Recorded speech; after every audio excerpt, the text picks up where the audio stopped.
Ito na po ang aming pag-uwi mula sa lumang kubo na aming pinuntahan.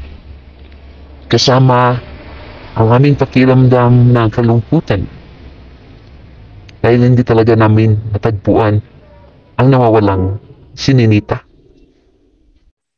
Pero kahit anumang mangyari, huwag tayong mawala ng pag-asa na makita pa ang nawawalang si Ninita. Kahit na po anumang pagod at hirap ay handang harapin ni Ching, mahanap lang ang kanyang katribo na si Ninita. Umuwi man daw kaming malungkot, pero hindi siya mawala ng pag-asa at hindi siya hihinto sa paghahanap kay Ninita hanggang hindi pa siya makikita ng PB Team Davao. Makikita natin ang kalungkutan sa mukha ng mga katribo ni Ninita. Ngunit hindi inasahan ni Ching na mayroong makapagsabi sa kanya na nakita daw si Ninita at dumaan sa bahay ng kanyang tiyahin na tiyahin din ni Ninita. Na si Ninita daw ay nagpaalam at pupunta siya doon sa Davao. So nakapaghanap si Ching ng informasyon kung saan si Ninita pumunta. At nalaman namin sa huli na si Ninita ay andun sa kanyang pinsan na nandun sa Maylana. Kaya agad-agad naming pinuntahan kasama si Ching at si Ma'am Aya doon sa SM Lanang at nagmamasid kami kung may makita man kami na isa sa kanilang mga katribo. Inikot-ikot namin ang lugar sa may SM Lanang.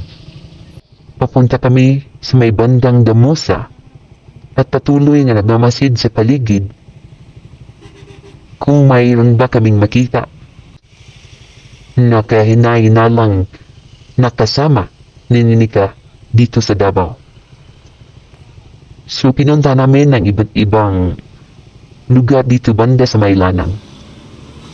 Tinitingnan namin kahit na po yung may mapinadudahan naming lugar o mga sulok-sulok na baka andun lang si Ninita nagtago.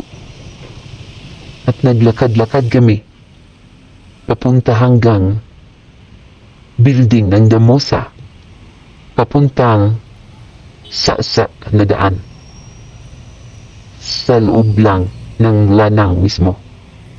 At hindi kami nakatiis kaya napilitan kaming magtanong sa mga vendor kung meron bang mga maliliit na eskinita ang bandang lugar dito. Kaya po meron pong nakapagsabi sa amin ay doon sa may bandang malapit sa may Go Hotel ay meron pong isang eskinita doon na meron din lumang bahay sa loob.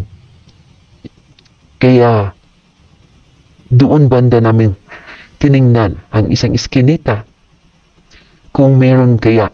At dito namin nakita ang isang lugar o eskinita na luma na talaga yung bahay dito. Ngunit sa kasamang palad, hindi talaga namin nakita ang nawawalang si Ninita.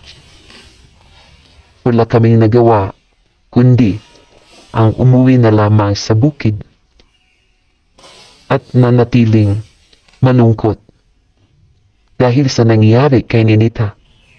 Sapagkat malapit na po ang pasukan, siguradong hindi po makapag-aral si Ninita dahil sa nangyari sa kanyang buhay ngayon.